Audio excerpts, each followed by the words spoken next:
iDub is actually a portable recording booth that Iyuna was shipping to people at home for remote dubbing, so the audio quality wouldn't be affected by like what room you're in. And I absolutely need this for the podcast. It was quite a nice phrase when they were talking about beefing up the R&D teams and adding a longer range R&D function. A lot of the agencies came with a presentation describing how they do software localization and how they do clinical localization, how they do medical device localization. I think apart from one, nobody's really looked at this as like a digital telehealth service. And welcome to episode 65 of Slater Pod. Hey. Hey. Sorry. took you a while. Well, sorry, I thought you were going to go on and say something super interesting, so I left you a gap, but also hello. No, it's actually it's time to retire for me now. It's episode 65. So 65, that's the age where men in Switzerland get to retire. Very nice. Women get to retire at 64. So it used to be two-year gap. Now it's 1 year gap. Probably going to close. So I should have retired last episode. Is that what you're saying? Yeah. No. Let's take this to 100 and beyond. Cool. Okay. So today we got Michela Simonelli, content design and localization lead at Babylon Health, a digital health company based in the UK. And so really looking forward to talking to Michela about how they, localize the app. And I think they're operating like 15 countries already, probably expanding further. Yeah, a lot of different places, a lot of content they're putting out around healthcare well-being as well. But I'm sure Michela will tell us all about it. Absolutely. And for SlaterCon Remote, May 13th, so we can announce the panel now. So we have a panel around that data for AI as a business. If you remember, we put out a report. Was it late last year? Probably late last year. Maybe earlier this year. It was, yeah. Well, I think it was right on the cusp of the new year. One side or the other. I can't remember. A little Christmas present. We put out a report, Data for AI, basically one of the adjacent verticals where LSPs can generate new business. And so we got a panel, great panel. We got Casper Grothwold, president of Oxford Languages. We had Casper on the pod, of course, for those of you who follow the pod regularly. We got Michel Lopez, founder and CEO of E2F, California-based LSP. And we have Corey Lindahl, who also was a guest on the pod from Venga Global. So we're going to have a great panel. All three, of course, knee deep in this data for AI business and in their respective companies and capacities. So we got an early bird going for another 2 weeks. So register now. Sent out a quick email reminder out yesterday to our 13,800 subscribers. Now it's like each time we sent that email, like, well, okay, sorry, we're sending it out to 14,000 people. But so registrations are looking good, and so register now. One person that's going to be really key to SlaterCon Remote will be David Lee, the now CEO of Iyuna. He's going to be the keynote speaker. Iyuna SDI. Iyuna SDI. Dash SDI. Correction. Group. Yeah. Group. Yeah. So he's going to give the keynote, and we'll talk about him stepping kind of back into the CEO role now of Iyuna SDI as they complete the acquisition. We're going to talk about Kudo today. Kudo's on a tear. We had Fardad on the pod only 6-7 weeks ago, and now these guys are raising a Series A of epic proportions. So okay, that's good on them. We talk about Zoo Digital also raising a bit of money. Very different fundraising though, because Zoo Digital is publicly listed, so they just make a share placement or did a share placement today. Raise some money, and then we're going to talk about some of the difficulties. Difficulties, right? Everybody's raising money and everything is awesome, but we're actually going to talk about the flip side here, where some of the plight of the in-person interpreters that we came across when we reviewed the annual report of the Belgian Interpreting and Translation Association. Great. So first, Esther, let's talk about David Lee stepping back into CEO role as Iyuna is completing the SDI acquisition. So they announced, when did they announce that they were going to buy? When was that? That was, what was it, 6 weeks ago, 8 weeks ago, something like that. Okay. Yeah. And now End of January, I think. Yes. Got it. And now they got the deal through, so it's been approved. I think that there might have been even some like mild regulatory issues there, just because they're going to be so big. So the media localization, dubbing, very heavy on the dubbing side, of course, subtitling, and basically end to end, also post production services. So in the media space, servicing all of these big streaming providers, but also other studios. And they're now just shy of about $400 million in combined 2020 revenues. By far the largest media localization company. They got like almost 70 offices globally, more than 30 countries, more than 2,000 employees. So it's a lot. It's a lot, and Iono, they got there very quickly. I mean, like 4 or 5 years ago, they were hardly on anybody's radar, right? Like probably 20 times smaller or something. Yeah, smallish Singaporean company. I don't think they've announced really where the headquarters is going to be, but I think currently, I don't know, might be London, but currently at least Iono headquarters pre-deal were London, had been moved from Singapore to London, whereas SDI is California based. Yeah, and the center of gravity is probably going to move to California. I mean, to Hollywood, like where many of the decision makers are in that space. So the changes again, David Lee, our keynote speaker, he's going to move from, he used to be chairman and founder, and now he's going to go back into a much more executive kind of hands-on role. He'll lead the company as the CEO. The SDI CEO, Mark Howarth, who we had on as a speaker at our SlateCon in San Francisco, he stays, and he's going to be the president of the combined company. And for former Iono CEO Sean Gregory, he's leaving the business. So who's not leaving the business, though, are all of the private equity owners. They all stay invested in the business. We don't have to rattle off. But it's interesting that, even post this deal, none of the investors are actually cashing out. They're all staying in. So it looks like they're committed for the medium to long term. So yeah, we also quoted the chief revenue officer of the combined org, Chris Carey. He said that, we asked him, hey, how are things coming back post-COVID? Saying there's a real appetite to get back to normal. Yeah, no kidding. Yeah. and for maybe everybody, I think. Yeah. And maybe there's going to be even higher than ever levels of new productions. I think there's probably a lot of catch up. I mean, a lot of pent up demand. Yeah. Or just shows that didn't get made or were partially made that are going to trickle through. Yeah, I just discovered a really great new show, Charité. It's by the German hospital in the late 1880s in Berlin. It's originally in German, so there's no dubbing or subtitling needed. It's excellent. So if you maybe check it out. I'm watching Schnitzel. It's based in Jerusalem. Haven't heard that. So that's I'm watching that subtitled into English, and it's got a lot of Hebrew, some Yiddish, even a bit of Spanish on one occasion. So that's sort of a multilingual production that I'm watching, subtitled in English at the moment. What's it called? It's good. Schnitzel. It's on Netflix. I'm sure that's a couple of people have been talking. That's the family name, I think, so of the main protagonist. But yeah, a couple of people recommended it to me, and I've started. So yeah, I love Yiddish. It's because it's so close to Swiss German, but I still don't really understand it well. Like, so sometimes, like, yeah, of course, it's obvious. Like, it's just like 500-year-old German. But then sometimes I completely lose it. It's very interesting. So you watch it.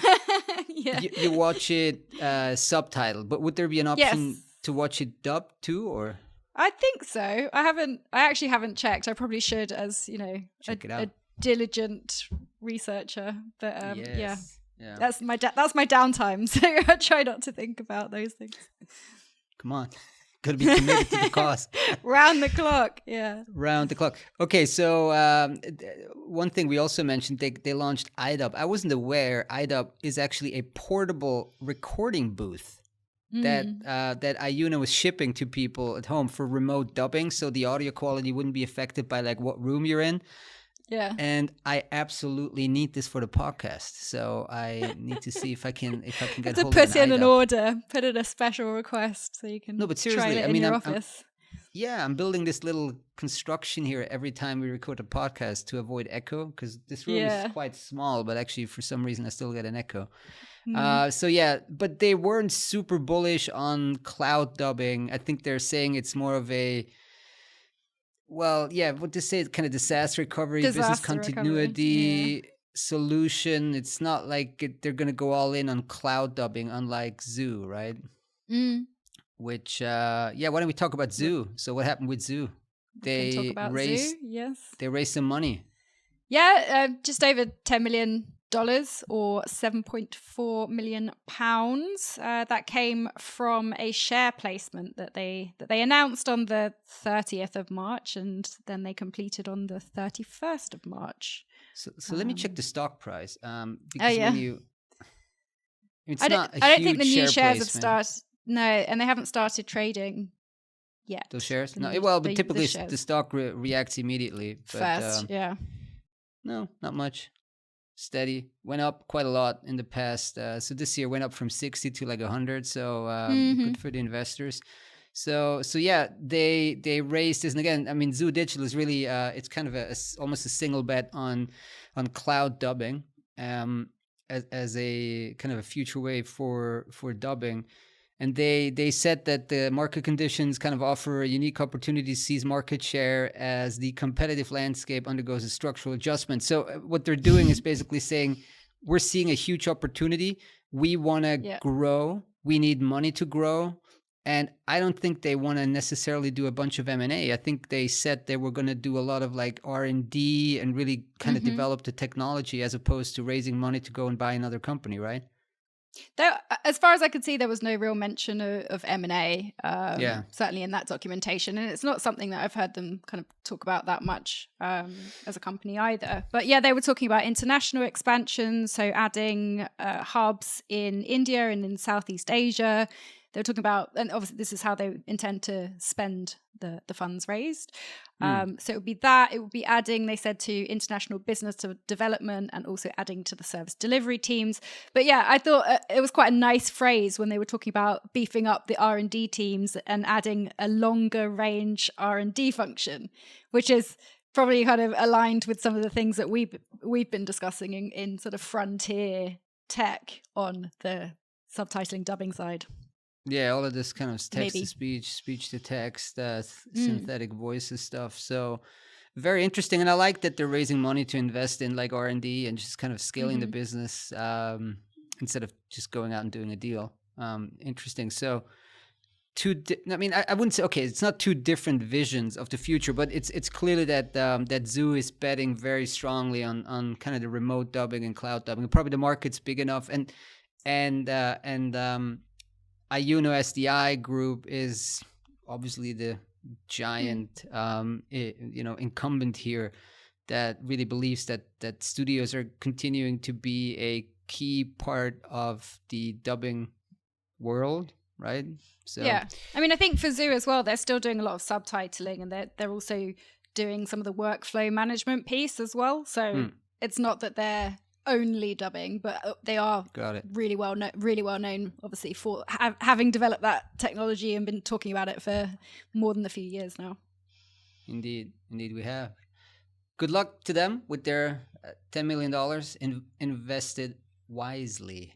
Twice that was raised by Kudo. So much going on. We keep talking just about people raising money. All of that raising money, selling, yeah. So Kudo, we had Fardat Sabitian on the podcast about 6-7 weeks ago, and that was kind of off the back of another round that was like maybe a couple of months ago, maybe 4 or 5 months ago, and now they raised another round, the Series A, for $21 million just this week. Round closed on March 19th. They announced it, that was yesterday. So. They said that they initially targeted $15 million, but then, quote unquote, tremendous amount of investor interest. And Yeah, well, they ended up closing this at 21 million. They actually set to decline the number of funding opportunities. So, long story short, a lot of people wanted in on that deal. They were able to be selective and just pick those that they liked. And I think it was Felicis. What's it called? Felicis Ventures. Yeah, that was an existing investor, I think, wasn't it? Existing, yeah. From the seed. Yeah.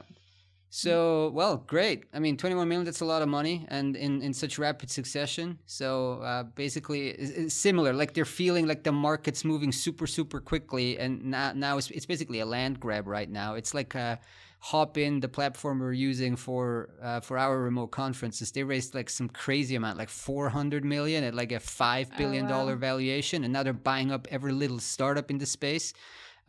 So it's just a land grab. I mean, if you don't move quickly now, you're just going to be probably pushed aside in the long term. So, well, unlike Hopin, Kudo is really for multilingual. I mean, go back and listen to the podcast if you are interested in the backstory. I think I started. Fardad started Conference Friendly in 2009. The initial business plan for Kudo came together in 2017, and here they are, probably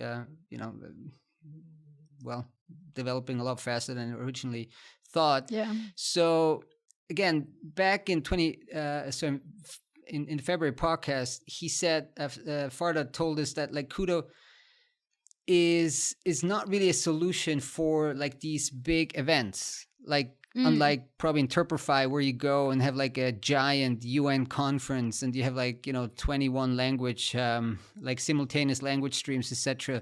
So they're not positioned for live events.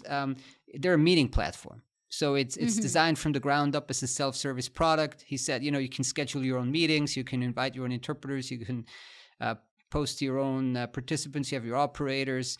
And so it's truly like it's a SaaS product. And they have like reporting structure. They can onboard clients, kind of white glove service, of course. But it's very much kind of a SaaS product that enables you to host, multilingual meetings. I mean, I think I even mentioned it back at the podcast where I remember back in my Asia days, we had a lot of requests from like funds, for example, that wanted to do like they wanted to like pitch the Korean Postal Investment Fund or something, and they needed like an extremely knowledgeable like investment interpreter to sit in on that call, and that was so hard, right? I mean, it was really, really hard to do, and it was very, very expensive. I mean, for us to find somebody who you can like present for like a major pitch like that is, it needs to be an exceptionally qualified linguist. And then, of course, it's an availability issue. Is that person going to be available? And so, this is more of the, I hope I get this right, but this is more of Kudo's model here, where you just have a super solid technology platform, but then also you can back it up with linguists, whether you want to bring your own or you can probably choose from their marketplace, right? He was talking about removing friction, I think, from the whole process. Yeah. So that idea of connecting interpreters, finding them, sourcing them, using the platform, as well as delivering the interpreting through the platform. I mean, there's a lot of friction. There is a lot of friction. Also, it's interesting. I mean, this is not an AI play at all. I mean, it's clear that they recognize that you don't want to have like a super important meeting with a big investment fund or whatever. You don't want this to be like interpreted by some Google API. So it's it's interesting. And they also talk about hybrid meetings, where meeting organizers need to support both on-site and remote attendees, etc. So look, generally, I think the market here is quite big, and it's probably it's a market you create by providing the solutions. I mean, this is not something that's there, and that necessarily. I mean, people would probably have found all kinds of workarounds, but now if something like that is around, they'll happily subscribe. So interesting. I mean, they make hay while the sun shines. Maybe that funding environment is going to get a little tougher in a year or two from now when the whole money printing has stopped.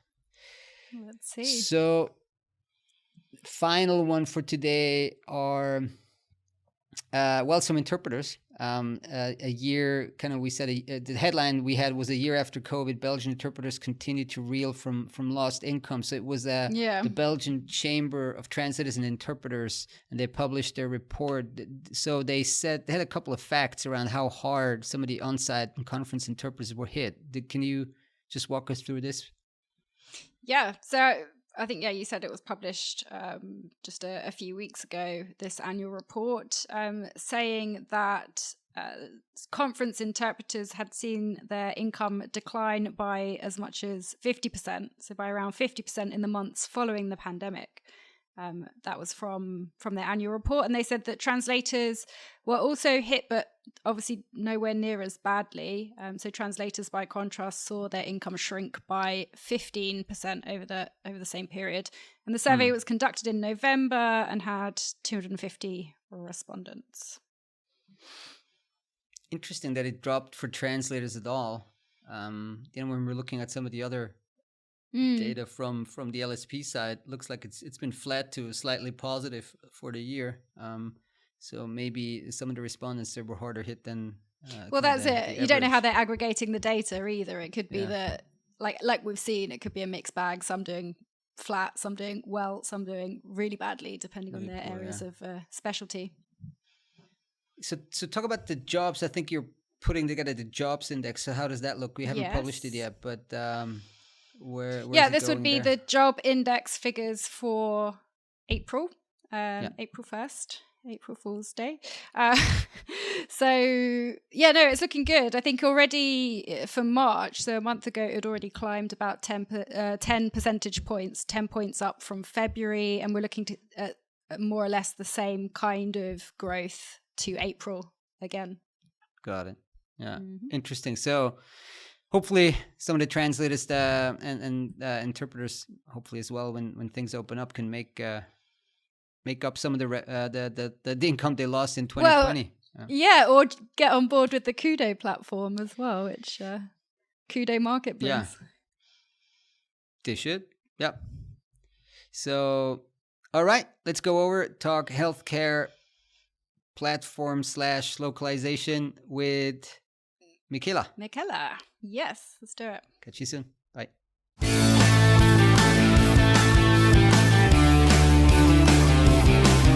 And welcome back to Slater Pod. Today with Michaela Simonelli. Hi, Hello. Michaela. Hi, hey, Michaela. Hi, Esther. Welcome to Slater Pod. Thank you. Yes, episode 65, our retirement age here in Switzerland. But okay, I brought that up before. Yeah, I think you've overused that, but I've overused that. I'm so sorry. It's fine.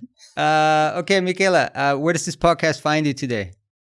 I am in London. Yeah, although you can't see anything in the background, it's just my wall. But I'm staring outside at the garden from my London house. Great. So London, Zurich, good combo. Yeah. So great. So you're working with Babylon Health as their content design and localization lead in the operations team there. So can you just tell us maybe a little bit more about Babylon Health, what the company does, and also maybe a bit about your personal background? What were you doing at the company also before? Yeah, sure. It's a bit of a mouthful when I hear you repeat my title, so apologies, a bit long. But yeah, so I work for Babylon Health. It's a health tech company. For Esther who's in London, she's probably seen it or uses it. Used it, yeah, I've used it. There you go. So it's a digital first health service. So it combines AI with clinical services. So you can check your symptoms on the app or the web-based part of the service, or you can book an appointment with a GP. It's all done virtually. We also work with the government here in the UK. So if you want your GP to be Babylon, you can actually do that. And then you can also have face-to-face appointments with the GP. So it's really digital / in-person healthcare services. As for me, I've been in London for almost 13 years this year. I'm originally from Italy. I feel more a Londoner than anywhere else. I hope any Italians are not offended by that who are listening in. But yeah, I've been here. My entire career has been in London. I started I did a master's degree in audiovisual translation. Oh, wow. Okay. But it was one of the very first degrees that they did. I think there were about 1 or 2 books that you could buy actually on subtitling at the time, and now it's definitely changed. Yeah. And then I started, Can I just pause you there for a second? Of course. So when you say subtitling, was this dubbing and subtitling, or mostly around subtitling? It was anything audio visual. So we studied dubbing, voiceover, subtitling. We also did re-speaking, which is the subtitles that you see on if you're watching the BBC News and you have live subtitles. They're usually done with the re-speaking technique, which is quite interesting. And at the time, it was very, very new. There were very few courses anywhere, really. Even across London, I think there were 2 or 3 universities offering that. So yeah, that was very interesting. And then the standard story, I started as an intern at a small company, and then worked on agency, what we call agency side, right, for the last 11 years until I joined Babylon last year. It's been just over a year. I joined as a localization lead, and now I've kind of expanded my role on the content design part of the operations. So I don't know how familiar you guys are with content design, maybe, but and I hope my colleagues are not going to hate me, but it's really, they are the people who take the content that's been written and make it better, let's say, for the patients in our case, because those are our customers. And then, that content is what moves on to localization. So really was kind of a natural expansion of my role to look at the end-to-end process of the content creation. Got it. So, we'll definitely want to know more about that. But how was the transition from the vendor side? So you've been on the LSP side for quite some time, and then onto, I don't know, what do you call it? Like the client side, the user side. Was that a big change, or was it? Did it feel fairly natural? I think big is not enough. I think it was a massive change. Wow. The way that you work is very, very different. So you have clients, but they're your colleagues, right? So when you need something, you need to go to your colleagues, and you're to the whole creation, right, of how the product is, the ideation, the purpose, the business strategy, all the kind of information that you never get when you're on the agency side, and you always wish you would get to do your job better, right? So yeah, it's definitely very, very different. Personally, it was a very positive change. Massive. It's fascinating, I think, that transition. And I'll just disclose now that Michela and I are former colleagues and current and existing friends. So we both share a lot of stories from the agency days, as you say. But yeah, I'm super interested to hear more about the kind of content design element of your role. You said it was a natural progression, but maybe you can explain that a bit more and how it kind of flows into the localization element as well. Yeah. So I think, when you're on the agency side, right, and you say, I really, really I wish I was asked this question before, so now we wouldn't have to face this problem of changing this image in this video because it's really not appropriate for this market. So I think that's what when you're on the client side or the buyer side, the situation changes slightly, but you still need to really work for it. So the information doesn't just drop on your desk. You still need to go and ask the questions and make sure that you're involved. And because localization is part of, in this organization, I think in the majority of the organizations that I've seen, localization falls under the content department because it is content at the end of the day. So I've found myself working closely with the colleagues from the content team, and there have been a few projects that the team have taken on that were really related to how the content team were designing the structure of a sentence, and how they would affect the localization. So we naturally started working more closely together to improve that part of the work was done, so that by the time it reaches us and we have to deploy this content into 13 different countries, then we don't have to go back and do the work again. So I just started working more closely with them, and they needed some support on certain things. So I've kind of I'm overseeing the processes and the prioritization of projects, etc., for the entire chapter. We call it a chapter. Then you learn also the different way that companies are structured and call their department. Yeah, you've got a whole load new terminology right? You need to learn for the business. But I know we ran a feature, bio-feature as well on Babylon Health a few months ago. But perhaps you can give us a bit of an update in terms of what kind of content you're localizing, the number of languages, territories, anything you can share on volumes, etc. Yeah. So currently, I think we are live in 13 languages. That includes language variants, or what we would call language variants, like Canadian English or US English. The type of content is mainly focused at the moment on the content that is within the app, so all the patient-facing content. And in terms of volume, I think the last time I counted, the entire product, so if you were to use all the features of Babylon, it's just over 500,000 words. So it's potentially quite a large piece of work when you go to a different market. Yeah. We don't have every product in every market, but that's the extent to which it can go. It's quite high. Now, when you mentioned, it's a lot of content. So what are some of the specific challenges around like the specific medical content? I mean, you also mentioned in that feature that like you work with vendors and in-house doctors to like validate the medical accuracy of that content. How does that work? So is there like a final review step? Do they log into some kind of system, or how does that work? So, well, from the language localization side, we use a TMS that the doctors have access to.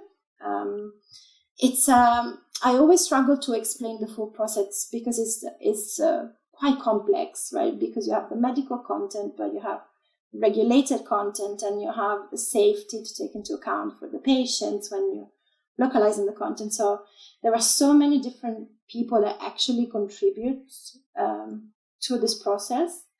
It's not simply I think it goes a bit further than localizing or transcreating or adapting, because there's a lot of work that gets done even before the content gets to us.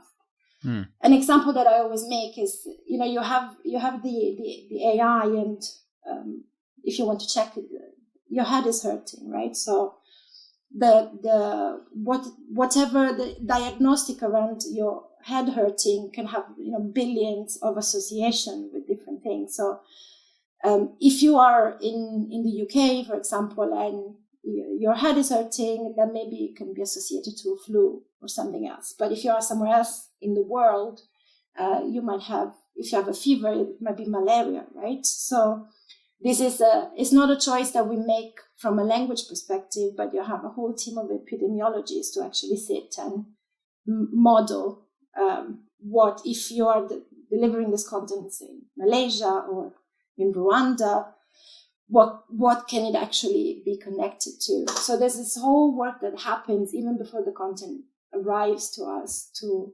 localize, which is very complex and very fascinating as far as I'm concerned. Because you guys are in Rwanda and Malaysia, or? We are in Rwanda and in Malaysia, yeah. Interesting. Okay. I know. In Rwanda, we actually work with the government. So Babylon is like the NHS for the UK. We provide health services to the entire population of Rwanda, which is quite exciting. Yeah. Yeah, and one common theme when we have discussions with users and buy side people is that like they do see the content lifecycle much broader, I guess, when you're on the language services side, where you just quote unquote often just get the content, you localize it, and then you send it back, but you don't see what happens before and after. So you just described a much broader kind of content cycle there that's quite complex, where the localization is just kind of one piece in the middle, I guess. It is, very interesting. Yeah.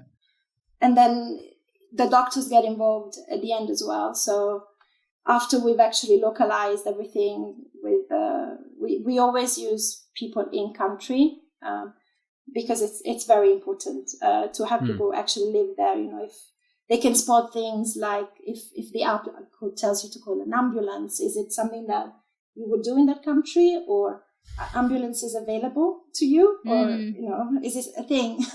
So we want people to live in that country to be able to spot anything that might need changing.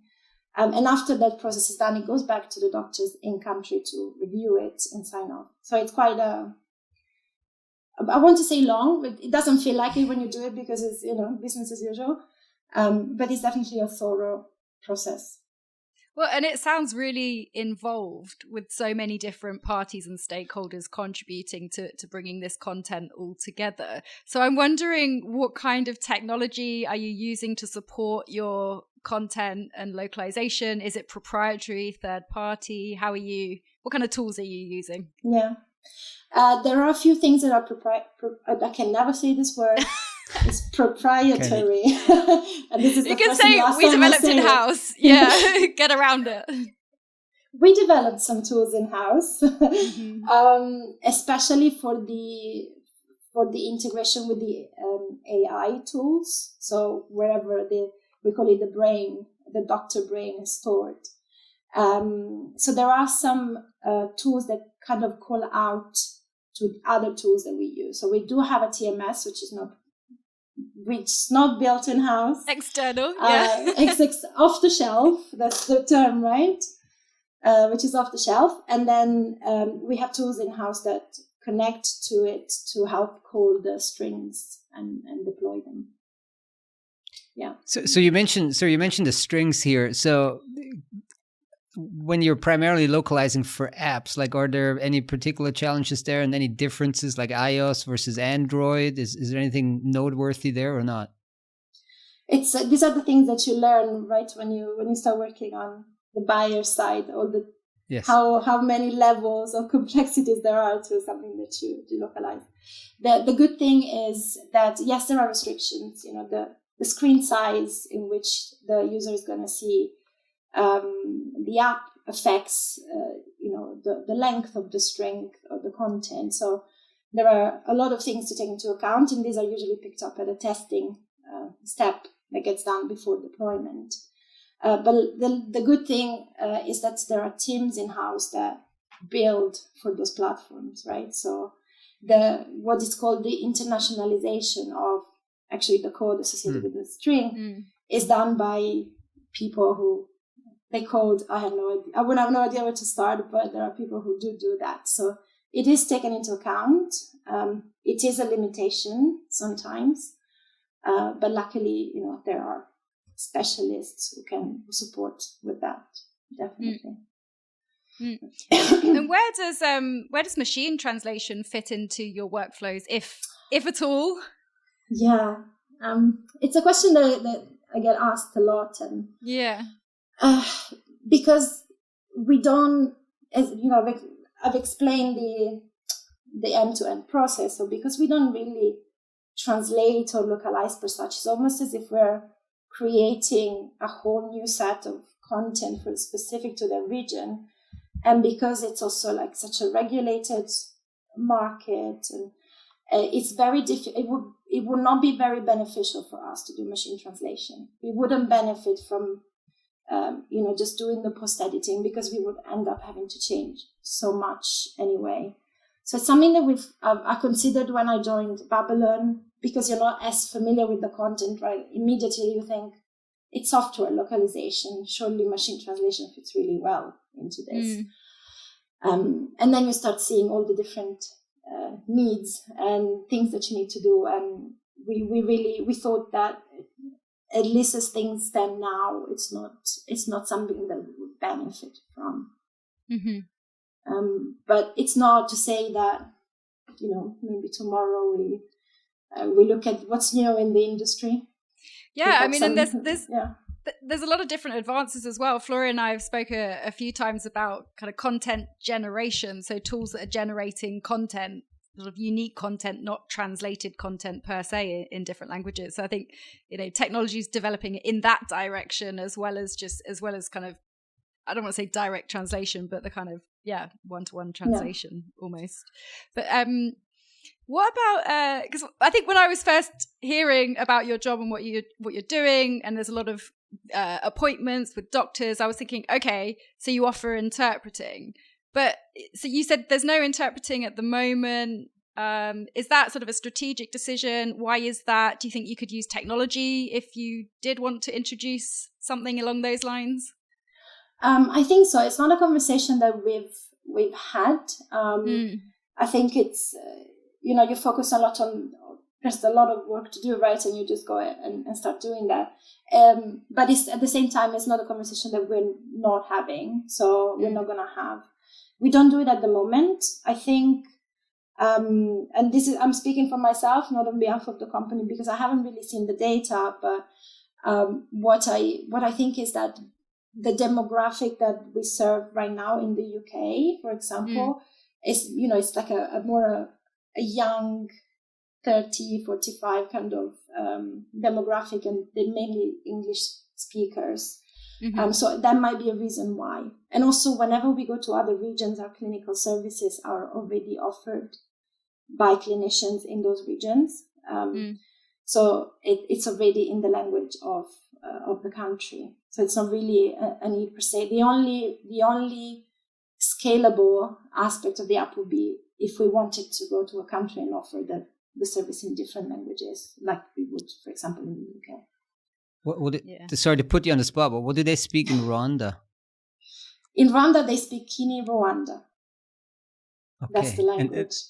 And is it hard to find translators or writers or for Amazingly not.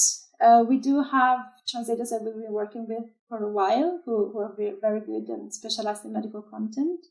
So I don't know if I've been lucky enough, and whomever came before me worked really hard to find them, but so far we've been quite lucky, and we have been able to find good translators. Got it. Malaysia is more close to where I'm familiar with. We had a lot of good Malaysian Bahasa translators, but Rwanda, I blank in my head what language they speak. Yeah. Kinyarwanda, also French, but there's some political implications with using French, so Kinyarwanda is the main language.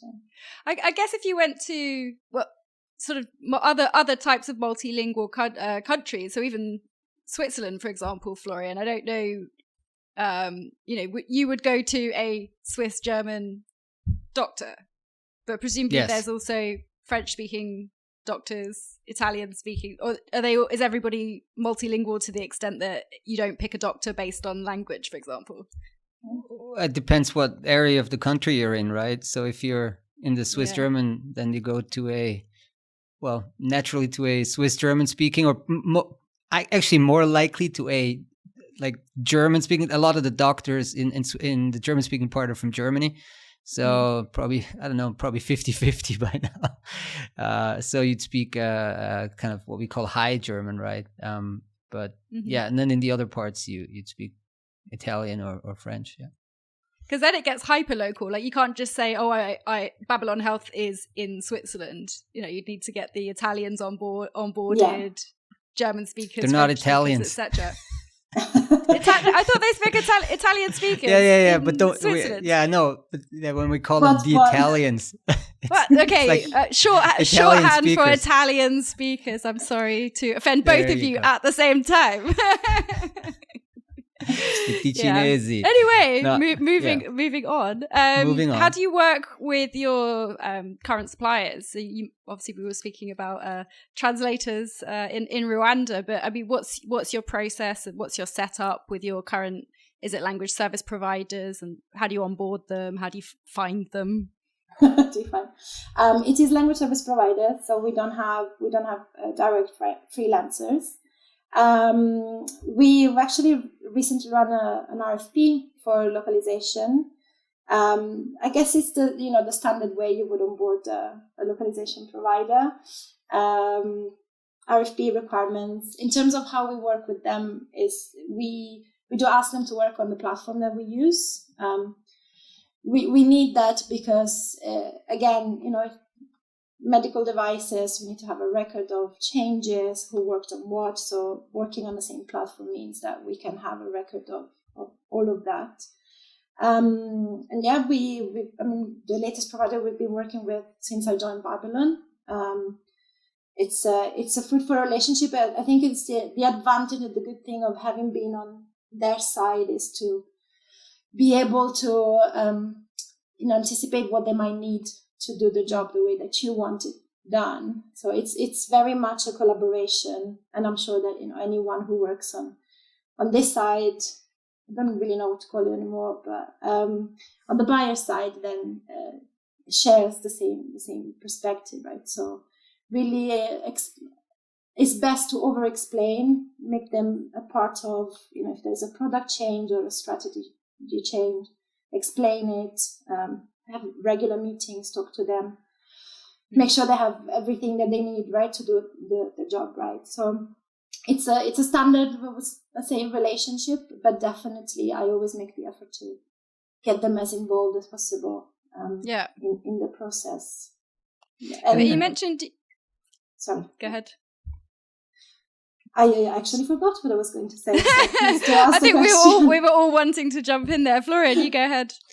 No, I was just wondering, just around the decision to not go directly to freelancer, but still have an LSP involved. Like, what's the rationale there? Because there's some other buyers that would say, well, I got the platform now, I just manage everything directly with the freelancers. What's the value you're getting from kind of that intermediary LSP?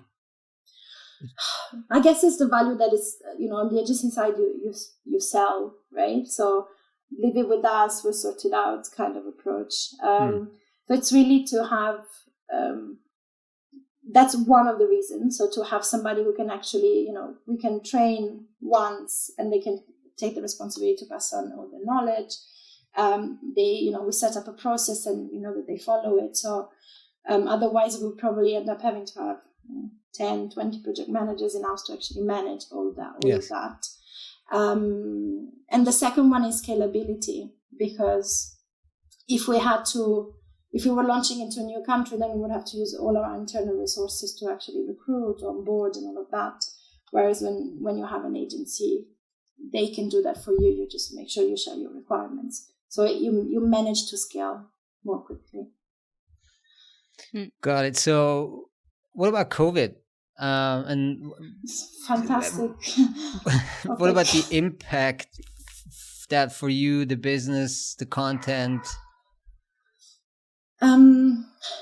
Well, I think COVID as a business really validated our business model, right? Which is to have the digital remote consultation with clinicians, and it definitely spiked the interest in the app.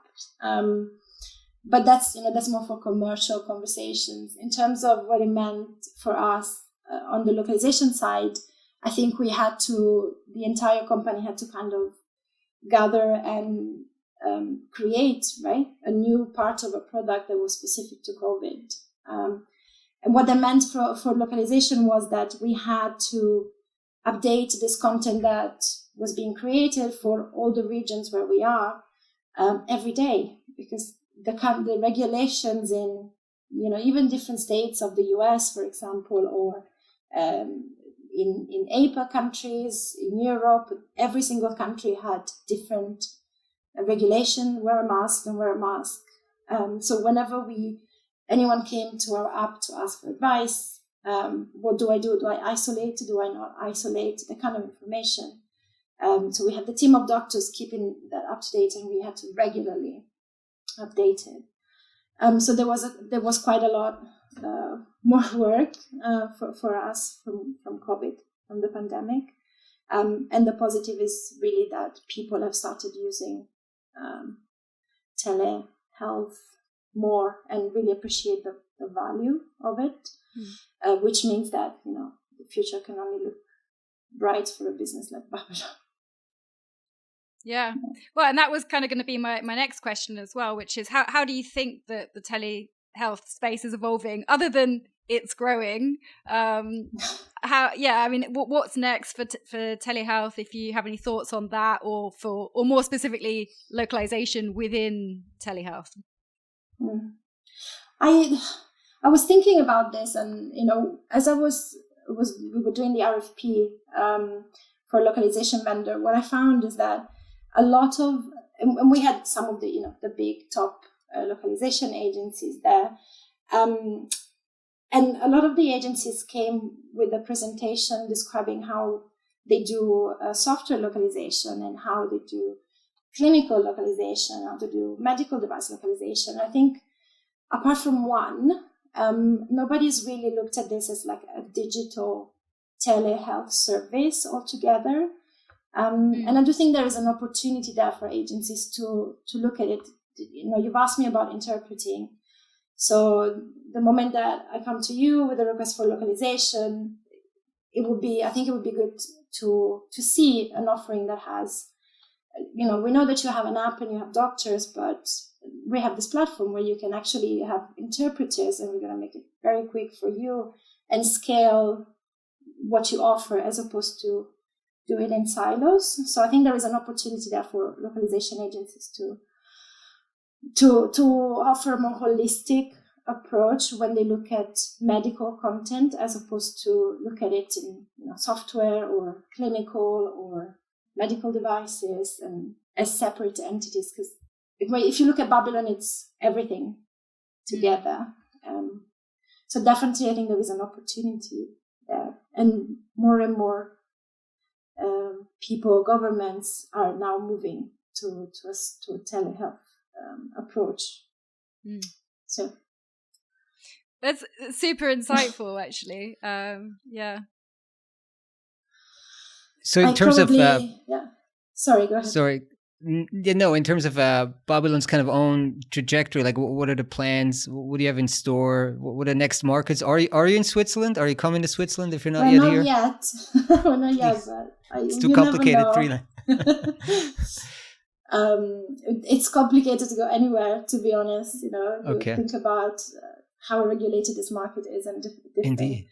Yeah. I just jump in. I mean, I had a conversation before this podcast with Esther offline, and about kind of the differences, the NHS and the Swiss system. I mean, it's like so hard to. I mean, the language is probably the easiest part here, or an easier part, right? And if the language has to, be kind of do justice to all these regulatory aspects, it's very, very tough. So anyway, we're next. We're next. So at the moment, we are expanding quite a bit in the US. We have, in Missouri particularly, we are offering, you can Google it. I'm not gonna, go too much into detail, but we call it Babylon 360, which is kind of an end-to-end healthcare. If you ever listen to Ali Parsons, the CEO, talk, he would very well describe the difference between healthcare and sick care, right? And the fact that actually, if you look at it, what the NHS or what the government's healthcare systems in general tend to do is to look after sick care, right? So when you're sick, we look after you. Whereas the company strategy is really to look more at preventing sick care and focusing on healthcare. And then if you have say a chronic disease like diabetes, to really give you the tools to look after yourself. So that's how the app is restructuring slightly to offer a little bit more support on the healthcare. For the moment, we've started in the US. I'm not too sure where we're going in the future, but definitely the mission is to make healthcare accessible to every human on Earth. So hopefully we'll get there, and you'll get it in Switzerland as well. We'll get it in Switzerland. Yeah, I downloaded it, but let's. I'll wait. I'll wait for the launch. So. Okay. There you go. Okay, Michaela, that was great. Thank you so much for taking time today. And definitely, Slater will be back in London, so hope to catch up at some point in real life. Definitely, yeah. Thank you so much. Thanks a lot, Michaela. It was great. Thanks. Bye-bye. Bye.